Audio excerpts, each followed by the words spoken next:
बिस्मिल्लाहिर्रहमानिर्रहीम। आज का हमारा टॉपिक है ethical issues in research.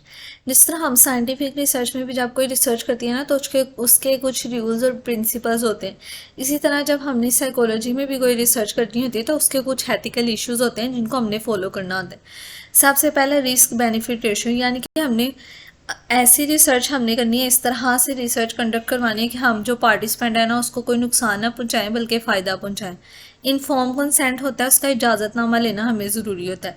Dissipation कि हमने उसको उसकी रिसर्च इस रिसर्च का पर्पस बताना है, यानी कि हम क्यों उससे रिसर्च कंडक्ट करवा रहे हैं। कुछ सिचुएशन में हम डिसेप्शन नहीं, मतलब कि सच्चाई नहीं बताते, उसके लिए भी कुछ रूल्स हैं जिन्हें हम आगे फर्दर डिस्कस करेंगे। डी ब्रीफिंग का मतलब होता है कि रिसर्च के बारे में हम थोड़ा सा उसे डी ब्रीफ कर दें, थोड़ा सा एक्सप्लेन कर दें कि रिसर्च मैं क्यों कंडक्ट करवा रही हूँ, इसके पीछे मेरा एम क्या है और इसके आपकी पार्टिसिपेशन से मुझे क्या फ़ायदा हो सकता है, या मेरी वजह से आपको इस रिसर्च को फिल करने से आपको क्या फ़ायदा होगा। और उसके बाद रिपोर्टिंग ऑफ साइकोलॉजिकल रिसर्च, जिस तरह हम साइंटिफिक मेथड्स को किस तरह से रिपोर्ट करते हैं, लिखते हैं लेबॉर्ट्री में टेस्ट करने के बाद, इसी तरह जब हमने साइकोलॉजिकल रिसर्च में रिपोर्टिंग करनी होती है ना तो उसका भी एक बेसिक मैनर होता है। तो फर्दर हम इनको डिस्कस करते हैं। Good science require good scientist, यानी कि जब हमने एक अच्छी साइंटिफिक कोई चीज़ बनानी होती है ना तो उसके लिए हमें अच्छे साइंटिस्ट की भी ज़रूरत होती है। बिकॉज एक अच्छा साइंटिस्ट होता है उसमें प्रोफेशनल कॉम्पिटेंस, यानी कि उसके अंदर इतनी एबिलिटी होती है और इतनी इंटेग्रिटी का मतलब होता है जो ऑनेस्टी से अपना काम करें। For ensuring high quality science, जब भी हमने हाई क्वालिटी की साइंस बनानी है तो हमारे पास प्रोफेशनल साइंटिस्ट होने चाहिए।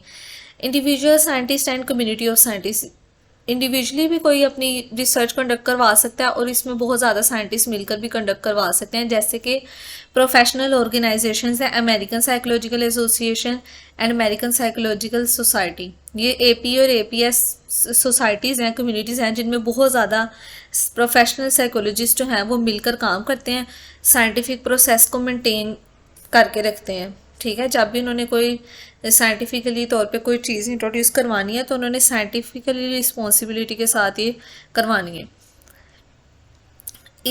ईच इंडिविजुअल साइंटिस्ट, यानी कि हर साइंटिस्ट का एज एन इंडिविजुअल है, यानी कि अगर मैं कोई रिसर्च कर रही हूँ तो मैं एक इंडिविजुअल साइंटिस्ट हूँ, यानी कि मैं अकेली एक रिसर्च करवा रही हूँ, तो मेरी एथिकल रिस्पॉन्सिबिलिटी है कि मैं प्रॉपर नॉलेज लूँ उसके बारे में और अपनी क्वालिटी ऑफ लाइफ को इम्प्रूव करने की कोशिश करूँ। ठीक है, according to a psychologist, professional psychologist बनने के लिए हमें अपनी क्वालिटी ऑफ लाइफ को भी चेंज करना पड़ता है। कुछ स्पेसिफिक रिस्पॉन्सिबिलिटी होती हैं जो हमें फॉलो करना ज़रूरी हो जाती हैं।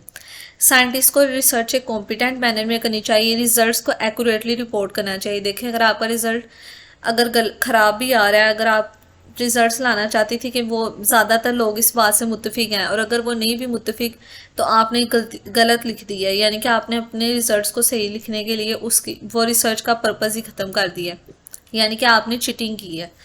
मैनेज रिसर्च रिसोर्सेज ऑनेस्टली, यानी कि जितने भी रिसर्च के अंदर आप रिसोर्सेज को यूज़ कर रही हैं वो आप ईमानदारी से इस्तेमाल करें, एक्नॉलेज करें। फेयरली एक्नॉलेज का मतलब है कि अगर आपके साथ किसी और बंदे ने कंट्रीब्यूशन किया, उस रिसर्च में आपके साथ काम किया तो आप उसको एक्नॉलेज करें कि हाफ वर्क मैंने किया और हाफ उसने किया।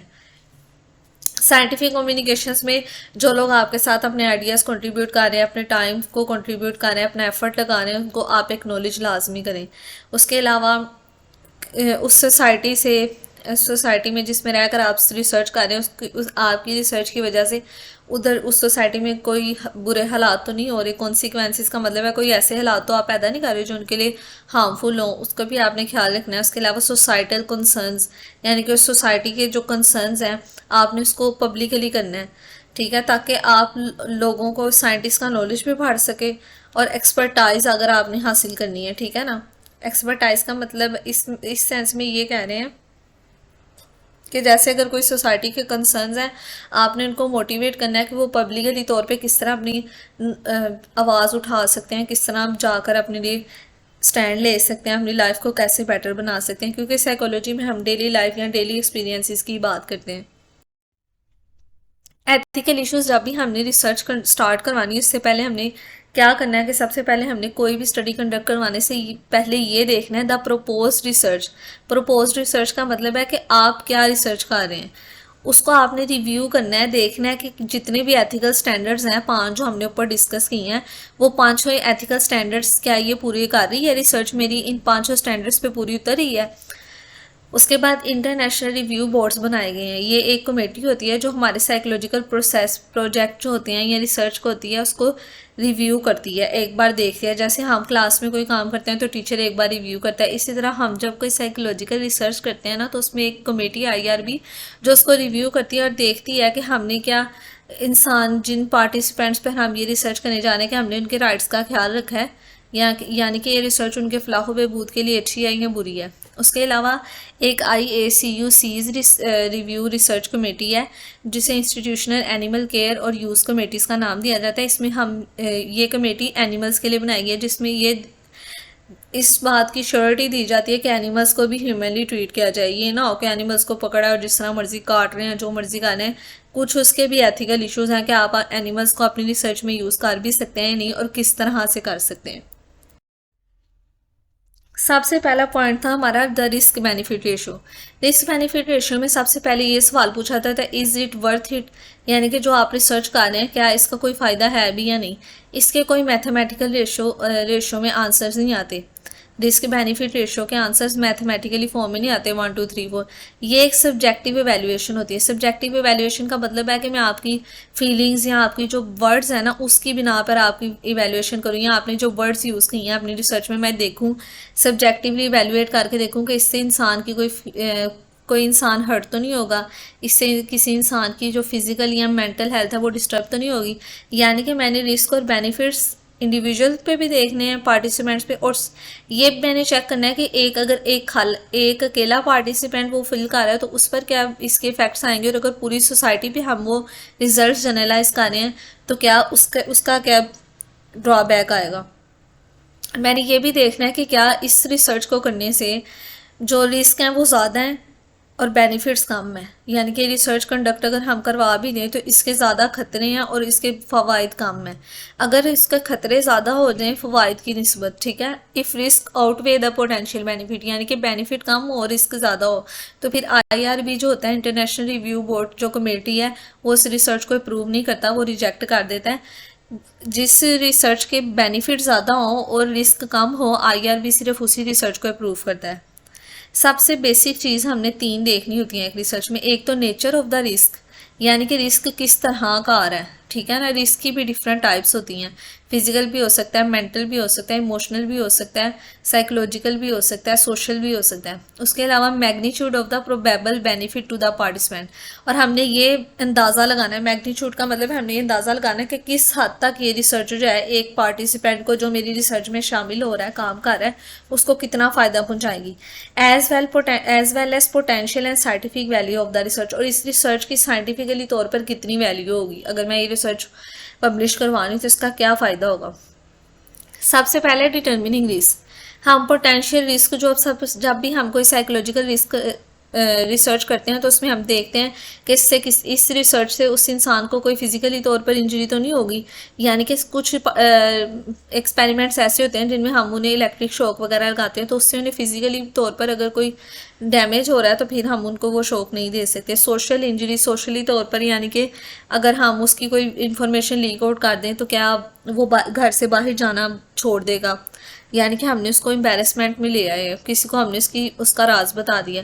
एंड इमोशनल और मेंटल स्ट्रेस, या मेंटली तौर पे या इमोशनली तौर पे मैंने उससे कोई दबाव दे दिया।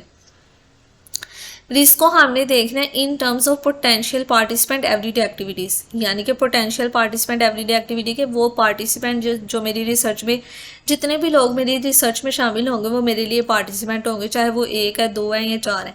तो मैंने देखना है कि उनकी रोज़मर्रा की ज़िंदगी में वो जो एक्टिविटीज़ कर रहे हैं क्या उनको कोई इफ़ेक्ट तो नहीं हो रहा मेरी वजह से, मेरी रिसर्च की वजह से उनकी फ़िज़िकल हेल्थ या मेंटल कैपेबिलिटीज़ जो है वो उससे इफेक्ट तो नहीं हो रही।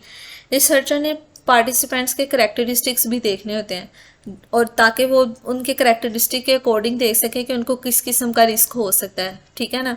फॉर एग्जांपल कि कुछ एक्टिविटीज़ हम कुछ लोगों से करवा सकते हैं, कुछ से नहीं।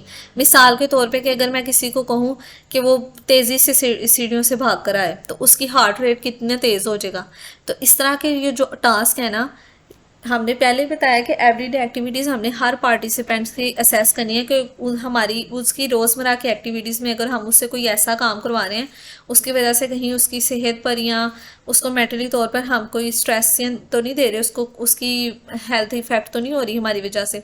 तो इसी तरह अगर मैं किसी यंग अडल्ट से कहूँगी तो वो उसके लिए इतना रिस्की नहीं होगा, वो जल्दी से भाग के सीढ़ियों से उतर भी सकता है। लेकिन अगर मैं किसी एक एल्डरली पर्सन से करवा रही हूँ तो उससे क्या होता है, वो उसका जो हार्ट अटैक के रेट्स हैं वो बढ़ भी सकते हैं। ठीक है। इसी तरह जो इंसान पहले से एंशियस रहता हो और डिप्रेस्ड हो और उसको मैं ऐसे रिएक्शन से इनकाउंटर करवाऊँ, यानी कि उसको मैं ऐसी चीज़ों ऐसे टास्क करवाऊँ जो उसको और डिप्रेशन और या एनजाइटी की तरफ लेके जाए। मिसाल के तौर पर मैं उसका किसी चीज़ का खौफ हो और मैं उसको और उस चीज़ की तरफ दोबारा लेके जाऊँ या उस सिचुएशन से गुजरवाऊँ जिस चीज़ से वो खौफ खाता हो।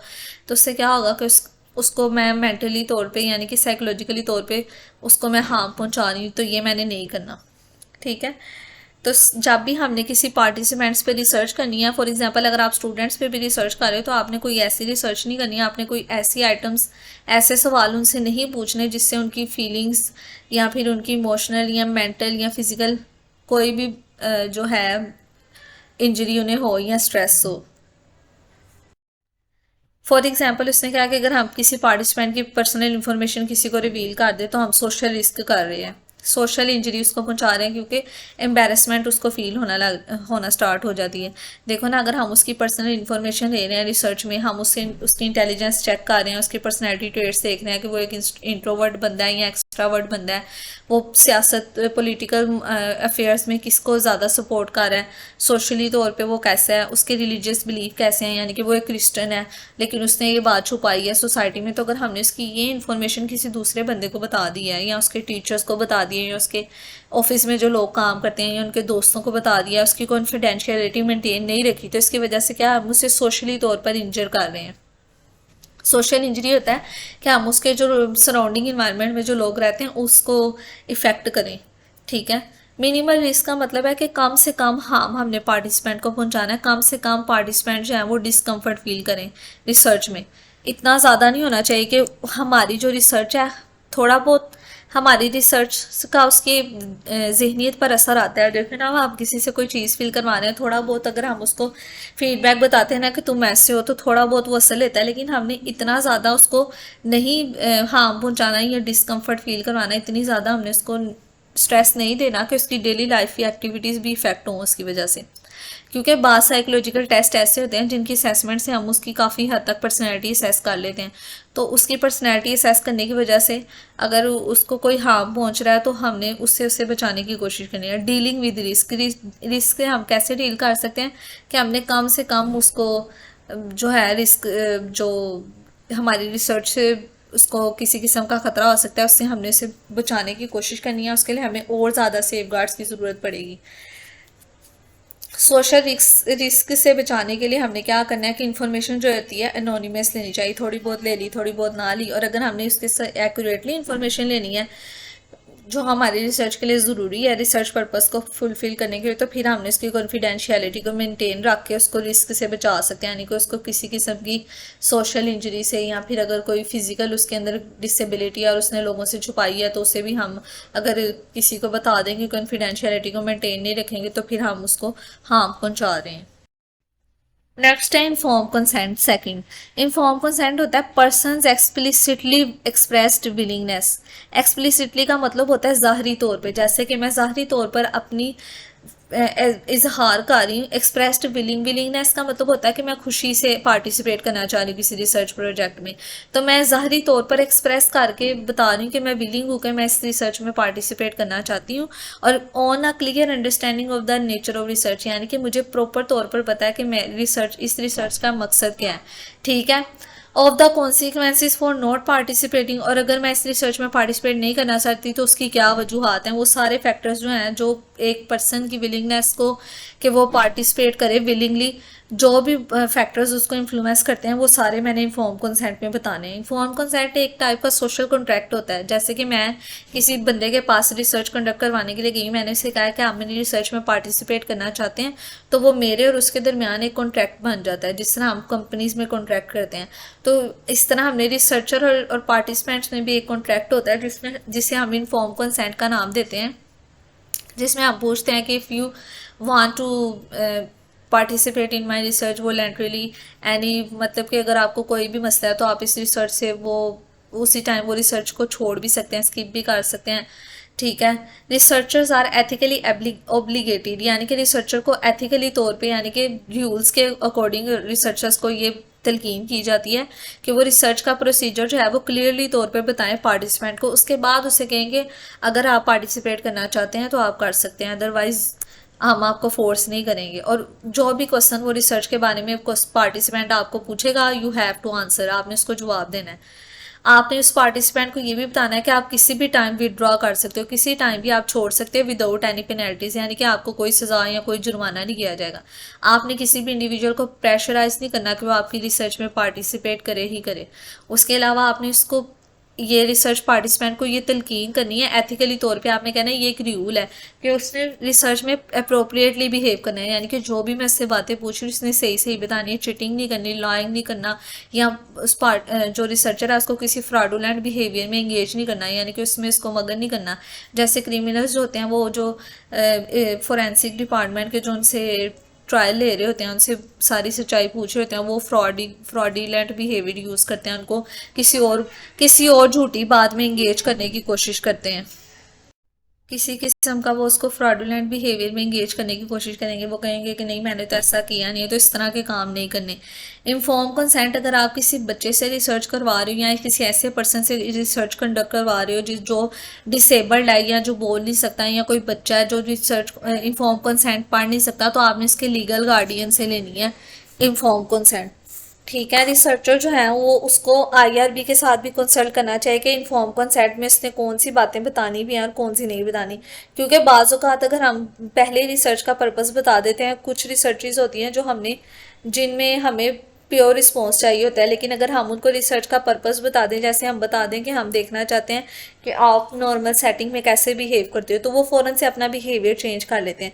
तो इस तरह के बिहेवियर्स जो हैं अगर वो हम उनकी नेचुरल सेटिंग में उनकी इन्फॉर्मेशन लेना चाहते हैं तो फिर हमने उसको पहले से कुछ बातें इन्फॉर्म कंसेंट में नहीं बतानी। ठीक है। प्राइवेसी हमने हर पार्टिसिपेंट की रखनी है। ठीक है। ये हर पार्टिसिपेंट, हर इंडिविजुअल का हक है कि हम उसकी प्राइवेसी का ख्याल रखें। हमें पता होना चाहिए कि हमने कौन सी इन्फॉर्मेशन उसकी दूसरों को बतानी है और कौन सी नहीं बतानी। एक रिसर्च कंडक्ट करवाएगी टेलर और शेफर्ड जो था उसने 1996 में एक रिसर्च कंडक्ट करवाई थी। रिसर्च पार्टिसिपेंट जो भी हैं उनको हमने कंसेंट देना है कि अगर वो रिसर्च में पार्टिसिपेट कर रहे हैं तो उनकी एथिकल रिस्पॉन्सिबिलिटी है कि वो अप्रोप्रिएट बिहेवियर में मैनर करके हमारे साथ अप्रोप्रिएट मैनर में हमारे साथ रिसर्च कंडक्ट करवाएं। ठीक है। यानी कि हम उनसे क्वेश्चन पूछें तो वो हमें अप्रोप्रिएट मैनर में आंसर दें। उसके अलावा जितनी भी इंस्ट्रक्शंस मैं उन्हें दे रही हूँ वो उसे ध्यान से सुने, और जो भी टास्क मैं जिस मैनर में उन्हें करने के लिए कह रही हूँ ना उसी तरह करें। जैसे हम बच्चों को एक टास्क देते हैं और उसको कुछ इंस्ट्रक्शन देते हैं और कहते हैं आपने ऐसे ही करना है, इस तरह रिसर्चर भी जो है पार्टिसिपेंट्स को कुछ टास्क देता है और उन्हें कहता है कि जिस डायरेक्शन में हम आपको कहना है आपने उसी डायरेक्शन में उनको करना है। टेलर और शेफर ने एक स्टडी कंडक्ट करवाई जिसमें उसने कहा कि जब पार्टिसिपेंट अप्रोप्रिएटली या रिस्पॉन्सिबली तौर पर बिहेव नहीं करते, जब उनसे रिसर्च करवा रहे होते हैं, तो वो अपना रवैया जो है वो जिम्मेदाराना नहीं दिखाते। वो इस तरह से कि वो इसने एक स्टडी कंडक्ट करवाई जिसमें इसने उनको पहले ही बता दिया था कि अगर मैं आपको अकेला भी छोड़ कर जाऊँ ना तो आप सब ने आपस में डिस्कस नहीं करना एक्सपेरिमेंट के बारे में। लेकिन जैसे वो गया तो सारे पार्टिसिपेंट्स ने जो है वो एक दूसरे के साथ बातें करना स्टार्ट कर दी और एक दूसरे को एक्सपेरिमेंट के बारे में बताना शुरू कर दिया, इसने मेरे से ये करवाया और उसने मेरे से वो करवाया। तो इसकी वजह से क्या हुआ, it negated the value of research. Negated का वैल्यू ऑफ रिसर्च का मतलब है कि जो हमारी रिसर्च की वैल्यू थी वो तो उन्होंने ख़त्म कर दी, क्योंकि अगर हम सबसे अलग अलग वो सवाल पूछते तो वो हमें डिफरेंट आंसर देते हैं। अब उन सब ने एक दूसरे को पहले बता दिया कि इसका ये मतलब हो सकता है, उसका वो मतलब होता है, तो हमारी रिसर्च की वैल्यू तो ख़त्म होगी। अब तो सबकी इंटेलिजेंस सेम होगी। फॉर एग्जांपल अगर मैंने कोई इंटेलिजेंस बेस्ड क्वेश्चन पूछा तो एक बंदे को नहीं आता था, उसने दूसरे तीसरे से बात की तो किसी ना किसी को वो आंसर आता था, तो अब वो सबको आंसर आता है। तो फिर मेरी रिसर्च में यूनिक चीज़ क्या रहेगी, फिर मैं क्या उसके कंक्लूजन निकालूंगी जब सारे बंदों को उस सवाल का जवाब आता होगा। एक्सपेरिमेंटर ने लेटर जब उसने आकर पार्टिसिपेंट से पूछा कि उन्होंने एक दूसरे के साथ बात तो नहीं की, उन्होंने एक दूसरे को रिसर्च का पर्पस तो नहीं बताया, तो उनमें से किसी ने भी ये बात नहीं बताई, ये जो इस चीज़ राज को रिवील नहीं किया कि उन्होंने ये इन सारी जो स्टडी है या गोल्स क्या है स्टडी के, ये रिसर्च क्यों कंडक्ट करवाई जा रही है, इसके क्या प्रोसीजर हैं, ये पहले ही उन्होंने एक दूसरे के साथ बता दिए थे। ड्यूरिंग इलिसिट कन्वर्सेशन का मतलब है जब उन्होंने एक दूसरे के साथ आपस में बात की। तो इसमें सबसे पहला एथिकल इशू ये आ रहा है कि उन्होंने लाए किया, एक तो झूठ भी बोला, दूसरा उन्होंने चीट भी किया है, ठीक है। थर्ड, उन्होंने फ्रॉडुलेंट बिहेवियर भी किया, क्योंकि उन्होंने क्या किया कि उन्होंने एक दूसरे के साथ वो सारी बातें शेयर भी कर ली, लेकिन रिसर्चर को उन्होंने ये कहा कि हमने ऐसा नहीं किया, ठीक है। तो इसमें साइंटिफिक इंटीग्रिटी भी उन्होंने ख़त्म कर दी। साइंटिफिकली तौर पर अब ये रिसर्च वैल्यूएबल ही नहीं रही, क्योंकि सबको ही रिसर्च का मकसद पता चल गया था। नेक्स्ट है डिसेप्शन। डिसेप्शन का मतलब होता है ओमिट करना, बता देना, या फिर विद होल्ड कर लेना, इंफॉर्मेशन को छुपा के रखना, या फिर इंटेंशनली तौर पे, यानी कि हमने जानबूझ के, मेरी इंटेंशन ये थी कि मैंने पार्टिसिपेंट को मिस इन्फॉर्म किया, यानी कि मैंने उनको रिसर्च के बारे में कुछ गलत बताया। पार्टिसिपेंट्स को रिसीव नहीं करना चाहिए। डिसीव का मतलब है कि हमने उनके साथ झूठ नहीं बोला। इट्स एन एथिकल प्रैक्टिस के relationship between the experimenter and participant be honest and open, कि एक्सपेरिमेंटर जो एक्सपेरिमेंट कंडक्ट करवा रहा है और पार्टिसिपेंट, उन दोनों का ताल्लुक आपस में क्या होना चाहिए, ओपन, कि वो दोनों एक दूसरे से कोई भी बात कह सके और ईमानदारी का रिश्ता होना चाहिए। डिसेप्शन तब की जाती है साइकोलॉजिकल रिसर्च में जब जो रिसर्चर होता है वो उनकी कोई इन्फॉर्मेशन छुपाना चाहता हो, या फिर इंटेंशनली तौर पर भी वो उसको मिस इन्फॉर्म कर सकता है। अगर उस रिसर्च में डिसेप्शन की ज़रूरत नहीं है, यानी कि कोई झूठ बोलने की ज़रूरत नहीं है, और अगर हमने बोला है तो हमने जो है इन्फॉर्म कंसेंट का एथिकल प्रिंसिपल वॉयलेट किया है, यानी कि एथिकल प्रिंसिपल जो इन्फॉर्म कंसेंट था कि इजाज़तनामा लेना है, उसमें हमने डिसेप्शन नहीं की, तो हमने गलत किया उनके साथ। डिसेप्शन एक स्ट्रेटजी समझी जाती है रिसर्च, जब भी हम कोई साइकोलॉजिकल रिसर्च कंडक्ट करवाते हैं तो उसमें डिसेप्शन एक रिसर्च स्ट्रेटजी समझी जाती है। डिसीविंग इंडिविजुअल्स, उसने कहा कि अगर हमने किसी को अपनी रिसर्च में इन्वॉल्व करवाना है और वो नहीं होना चाह रहा, तो मैं उसको मिस इन्फॉर्म कर रही हूँ कि इससे बड़ा फ़ायदा है ये वो, या उसको झूठ मूठ कुछ भी बोल रही हूँ, उसको डिसीव कर रही हूँ, तो ये एक अनएथिकल बात है। उसके अलावा मैंने देखना है कि मैंने उसको उतना ही डिसीव करना है, उतनी ही सच्चाई बतानी है जितनी जहाँ तक उस रिसर्च के कोई बेनिफिट्स भी नहीं। मैंने ये नहीं करना कि मैंने उसे हर बात ही रिसर्च के बारे में बता देनी है ताकि उसकी नज़र में मेरी रिसर्च की कोई वैल्यू ही ना रहे, ठीक है। मैंने कॉस्ट ऑफ डिसेप्शन को भी मेंटेन रखना है।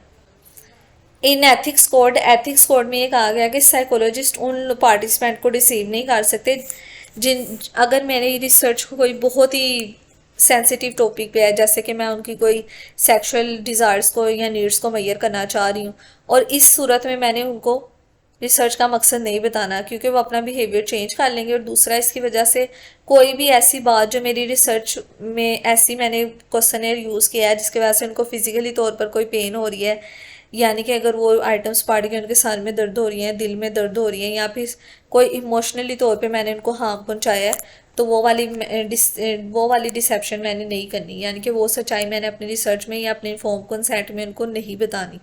डिसेप्शन का मतलब यही होता है ना कि इन्फॉर्म कंसेंट में मैं बताती हूँ कि मेरी रिसर्च का पर्पस क्या है, मैंने क्यों ये रिसर्च कंडक्ट करवानी है, सारा कुछ। तो डिसेप्शन कुछ सिचुएशंस में हम करवाते हैं, कुछ सिचुएशन में नहीं करवाते। एक एक्सपेरिमेंट के साथ इलिस्ट्रेट करते हैं तो ज़्यादा बेटर अंडरस्टैंडिंग होगी। फॉर एग्जाम्पल, कैसिन और केचल जो था, इसने एक एक्सपेरिमेंट किया था जिसमें इसने फाल्सली कन्फेस का मतलब है कि झूठ मूठ वो मान जाते हैं, हालांकि उन्होंने वैसा किया नहीं होता। बहुत से इसने क्या फैक्टर्स ऐसे हैं जिन सूरतों में, बहुत सी ऐसी बातें हैं जिन सूरतों में लोग जो है झूठ मूठ मान जाते हैं, हालांकि उन्होंने ऐसा कुछ किया नहीं होता, ठीक है। इस तरह के जो फाल्सली कन्फेशन के जो रूल्स होते हैं ना, ये हम क्रिमिनल्स पे लगाते हैं ताकि वो झूठ मूठ अगर वो बात बोल भी रहे हो और उन्होंने नहीं की हो। फॉर एग्जांपल, एक एक्सपेरिमेंट से समझते हैं कि हमने पार्टिसिपेंट्स को, उन्होंने ये टास्क दिया था कि आपने कुछ लेटर्स टाइप करने हैं, जो लेटर मैं ऊंची आवाज़ में बोलूँगी ना, जैसे ABCF जो भी है, वो आपने टाइप करने हैं इसके ऊपर कीबोर्ड पे। लेकिन उन्होंने ये कहा था कि आपने ऑल्ट की को प्रेस नहीं करना, अगर आप ये करेंगे तो कंप्यूटर जो है वो क्रैश हो जाएगा। लेकिन कंप्यूटर उन्होंने पहले से ऐसे सेट किया हुआ था कि कुछ टाइम बाद ना वो कंप्यूटर खुद ब खुद क्रैश हो जाता है, ठीक है। लेकिन उन्होंने जब पार्टिसिपेंट के एक्सपेरिमेंट जब कंप्यूटर क्रैश हो जाता था थोड़े टाइम बाद, तो जब उन्होंने पार्टिसिपेंट से पूछा कि क्या उन्होंने ऑल्ट की प्रेस की थी जबकि उन्होंने नहीं की थी, तो 70% ऑफ पार्टिसिपेंट्स ने ये लिख दिया रिटर्न कन्फेशन, यानी कि इस बात को कबूल कर लिया कि उन्होंने ऐसा किया था। अगर तो हम उन्हें पहले ही बता देते कि ये कंप्यूटर अगर आप ऑल्ट की ना भी प्रेस करें तो थोड़े टाइम बाद जो है वो खुद ब खुद जो है कंप्यूटर क्रैश हो जाएगा, तो फिर हम उनके रियल रिस्पॉन्सेज नहीं हमें हासिल हो सकते थे। फिर तो वो कभी भी ना कन्फेस करते, फिर तो अगर उनसे ऑल्ट की प्रेस भी हो जाती तो उन्होंने यही कहना था कि कंप्यूटर तो वैसे ही थोड़ी देर बाद क्रैश हो जाना था, आपने पहले से सेट किया। तो इस तरह के जो एक्सपेरिमेंट्स होते हैं ना जिनमें हमने इसको प्रॉपर तौर पे डिसेप्शन नहीं देनी थी। डिसेप्शन का मतलब ये होता है ना कि ऑनेस्टी या सच्चाई, इन्फॉर्म कंसेंट में हमने डिसेप्शन यूज़ की हो कि हमने सारा बताया हो कि मेरी रिसर्च का मकसद क्या है, मैं क्यों ये रिसर्च कंडक्ट करवा रही हूँ। तो अगर आपने पहले ही उसे बता दिया तो फिर तो वो उसके रिस्पॉन्स जो है वो बिल्कुल गलत आएंगे। ठीक है, तो समटाइम जो क्रिमिनल्स हैं उनसे फाल्सली तौर पर जो है वो किसी क्राइम को कन्फेस कर लेते हैं जबकि उन्होंने नहीं भी किया होता। ठीक है, तो हमने इस तरह की सिचुएशंस का ख्याल रखना है कि किन किन सूरतों में हमने किसी पार्टिसिपेंट को डिसेप्शन देनी है और किन सूरतों में नहीं देनी है। नेक्स्ट है डी ब्रीफिंग। डी ब्रीफिंग जो होती है जब हम कोई रिसर्च कंडक्ट करवाते हैं तो स्कैंड पे एक सेशन करते हैं जिसमें हम डी ब्रीफिंग करते हैं। डी ब्रीफिंग पार्टिसिपेंट्स के लिए भी बहुत बेनिफिशियल होती है और रिसर्चर के लिए भी। डिसेप्शन जो होती है रिसर्च में इसलिए यूज़ की जाती है कि डी ब्रीफिंग का मतलब यह है कि सबसे पहले हमने पार्टिसिपेंट्स को एक्सप्लेन करना है कि इसमें डिसेप्शन की कोई ज़रूरत है अभी या नहीं, और जो भी मिसकंसेप्शन है पार्टिसिपेंट की अबाउट देयर पार्टिसिपेशन, यानी कि अगर कोई मैंने उसको बात बताई भी है सारी पहले इन्फॉर्म कंसेंट में, मैंने उसको डिसेप्शन की है यानी कि सच्चाई बताई कि मैं रिसर्च इसलिए कर रही हूँ और ये मेरा मकसद है, उसके बावजूद भी इसको कोई इसके बारे में उसके दिमाग में कोई बात आ रही है, मिसकॉन्सेप्शन है उसके बारे में, दिमाग में कोई गलत फहमी है कि ये मेरे से क्यों इस तरह, मैं क्यों इस रिसर्च में पार्टिसिपेट किया, इसका क्या मकसद हो सकता है। तो इस तरह के हार्मफुल इफेक्ट से बचने के लिए हमने क्या करना होता है, इसको डी ब्रीफिंग देनी होती है। डी ब्रीफिंग का मतलब होता है जैसे हम सारा दिन एक लेक्चर लेके उसके बाद में एक समरी एक्सप्लेन करते हैं, इसी तरह डी ब्रीफिंग में हमने पार्टिसिपेंट्स को बताना होता है कि उनकी रिसर्च उनके हमारे पार्टिसिपेंट में रिसर्च में पार्टिसिपेट करने का क्या फ़ायदा है। उसके अलावा मैंने उसे अपनी रिसर्च का रेशनल, मैंने क्यों ये रिसर्च कंडक्ट करवाई है, मेरा मकसद क्या है, इसका मेथड क्या है और इसके क्या नतीजे निकलेंगे, ताकि जो मेरा पार्टिसिपेंट जिसने पार्टिसिपेट किया है वो पॉजिटिव फीलिंग्स के साथ जाए कि मेरी रिसर्च में काम करने से उसको कोई फ़ायदा हुआ है, और आप भी सेटिस्फाई हो कि मैंने जिस बंदे पे रिसर्च कंडक्ट करवाई है वो सेटिस्फाइड फील हो गया, यानी कि मेरी रिसर्च की वजह से उसको कोई हार्म नहीं पहुंचा। ठीक है, यानी कि हमने इसमें उसके बाद रिसर्चर जो हैं उन्होंने पार्टिसिपेंट्स को भी कहना ये सिखाना है कि वो बताएं कि उन्हें मेरे प्रोसीजर्स को देख के क्या लगता है, potential insight into the nature of research finding. मैं उससे भी ये पूछूंगी कि आपको क्या लगता है कि अब आपने ये रिसर्च पूरी फॉर्म फिल किया है और मैंने आपको पहले भी बताया मैं क्यों ये रिसर्च कर रही हूँ, तो आप बताएं आपको क्या लगता है, आपकी थिंकिंग के अकॉर्डिंग क्या लगता है कि इस रिसर्च का फर्दर फ्यूचर में क्या फ़ायदा हो सकता है, और अगर आप कोई आइडिया देना चाहें तो वो भी आप दे सकते हैं। डी ब्रीफिंग जो होती है वो हम इनफॉर्मल और इनडायरेक्ट फॉर्म में करते हैं। इनफॉर्मल का मतलब कि इसमें हम कोई बेसिक रिव्यू नहीं रखते कि किस किस तरह हमने डी ब्रीफिंग करनी है। ठीक है, इन डी ब्रीफिंग में हम ओपन एंडेड क्वेश्चन भी यूज़ कर सकते हैं, जैसे कि what do you think this study was about, कि आप क्या सोचते हैं कि ये स्टडी किस बारे में है, या आपको क्या एक्सपीरियंस हुआ इस रिसर्च को करने के बाद, ये कुछ इस रिसर्च प्रोसीजर के बारे में फिर आप उससे कुछ स्पेसिफिक क्वेश्चंस भी पूछ सकते हैं।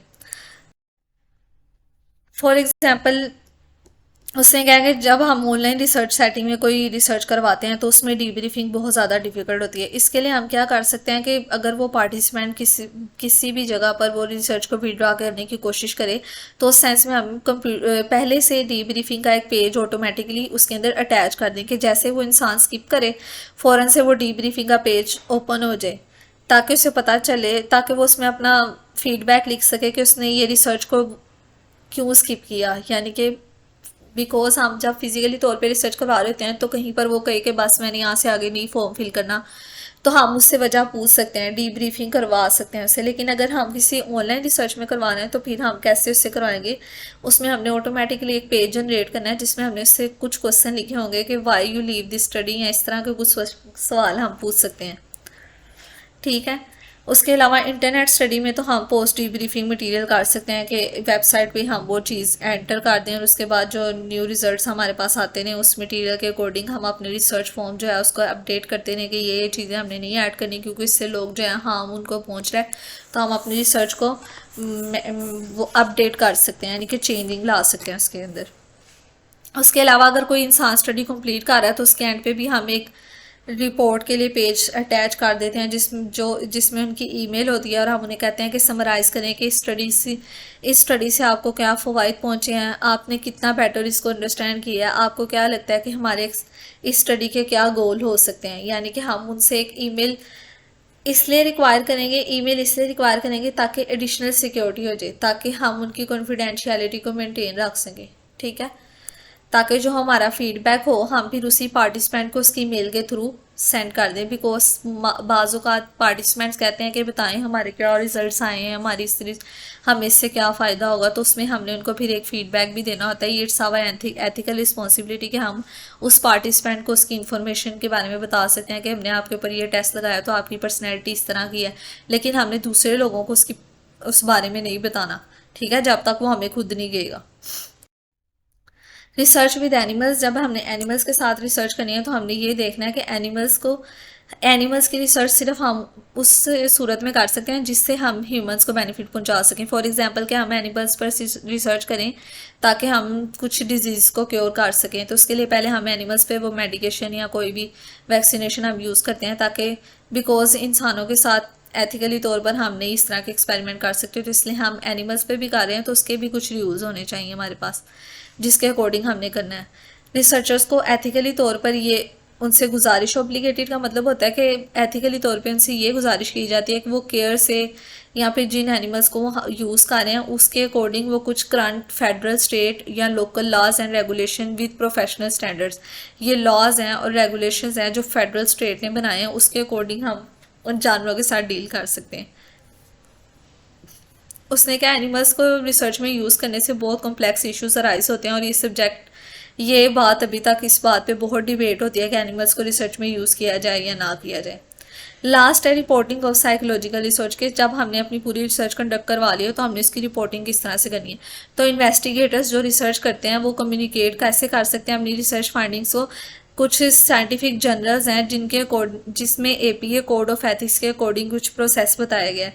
सबसे पहले कि पब्लिकेशन क्रेडिट किसको देना है कि किसने ये रिसर्च की है और किस तरह से हमने इसको क्रेडिट देना है।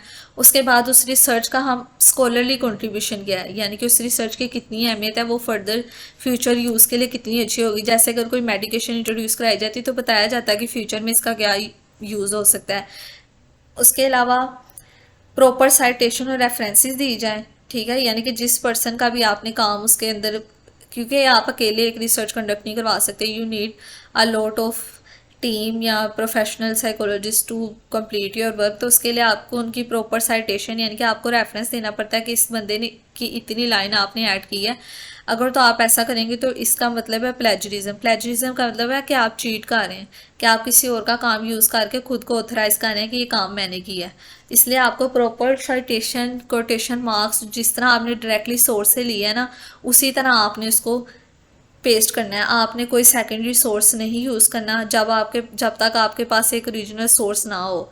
अगर आप ओरिजिनली तौर पर अपना काम कर रहे हैं फिर आपको साइटेशन या रेफरेंस देने की ज़रूरत नहीं है, लेकिन अगर आप किसी दूसरे का सोर्स यूज़ कर रहे हैं, बिकॉज हम इंट्रोडक्शन और लिटरेचर जब हम अपनी रिसर्च का लिखते हैं तो उसमें हम दूसरे लोगों का रेफरेंस्ड मटीरियल्स भी यूज़ करते हैं, तो उसमें आपने उसके जो ऑथराइज पर्सन है उसको आपने एक्नॉलेज करना ज़रूरी है, वरना आप एथिकल लॉस को वायलेट करेंगे।